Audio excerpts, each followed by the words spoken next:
Shalom. Renungan kebenaran firman Tuhan hari ini terambil di dalam kitab Bilangan pasal 21 ayat 10 sampai dengan ayat yang ke-20.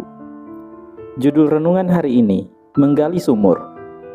Bacaan hari ini mungkin bukan kisah yang paling menarik tentang perpindahan bangsa Israel dari satu tempat ke tempat lain, tetapi memberi pelajaran yang tersembunyi di dalamnya, menantang kita bahkan hingga hari ini.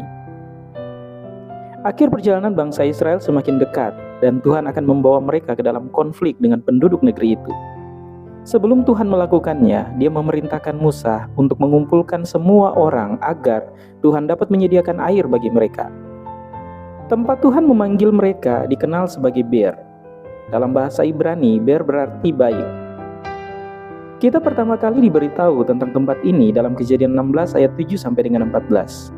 Ini adalah tempat Hagar beristirahat setelah melarikan diri dari Sarah. Ini adalah lokasi mata air di mana Tuhan berbicara kepada Hagar, dan Hagar menyatakan bahwa Dialah yang melihat aku. Dalam Kejadian 24 ayat 62 dan 25 ayat 11, kita diberitahu bahwa Ishak menetap di sini. Ada arti penting bagi Allah memilih sumur ini. Setiap langkah yang diambil Israel di padang gurun ditentukan oleh Tuhan. Demikian juga setiap langkah yang kita ambil diketahui oleh Tuhan. Sesekali Tuhan membawa kita kembali ke tempat yang penting. Sesekali Tuhan mengingatkan kita bahwa Dialah yang melihat. Saat kita melihat di mana kita berada di dalam hidup kita saat ini, kita tentu melihat jejak tangan Tuhan atas segalanya. Setiap bagiannya aman di tangannya. Ada satu aspek lain dari Ber yang sangat menonjol bagi kita. Ketika Hagar beristirahat di sana, itu adalah mata air. Tidak ada sumur, hanya kolam alami yang dialiri oleh sumber air bawah tanah. Kemudian putra kedua Abraham, Ishak, menetap di sana. Ishaklah yang menggali sumur itu. Matthew Henry berkomentar, Tuhan berjanji untuk memberikan air, tetapi mereka harus membuka tanah. Nikmat Tuhan harus diharapkan dalam penggunaan sarana seperti yang ada dalam kekuatan kita. Tetapi tetap saja kekuatan itu hanya dari Tuhan. Tuhan menyediakan, tetapi Dia sering memerintahkan kita untuk berpartisipasi dalam pekerjaan itu.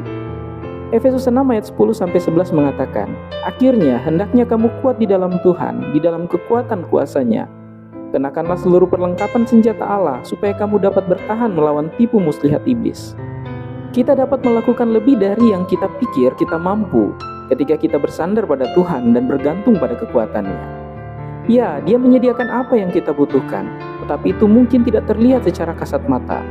Ya, Dia akan memberi kita kekuatannya untuk menyelesaikan tugas itu, tetapi kita harus berusaha. Tuhan menyediakan air untuk orang Israel, tetapi sumur itu digali oleh nenek moyang mereka. Terkadang pekerjaan yang kita lakukan sedikit bermanfaat bagi kita, tetapi bagi orang lain sangat bermanfaat. Jangan sampai kita putus asa bekerja keras agar orang lain bisa memetik manfaatnya. Rencana Tuhan selalu adil dan selalu baik. Kita hanya memainkan peran kecil di dalamnya.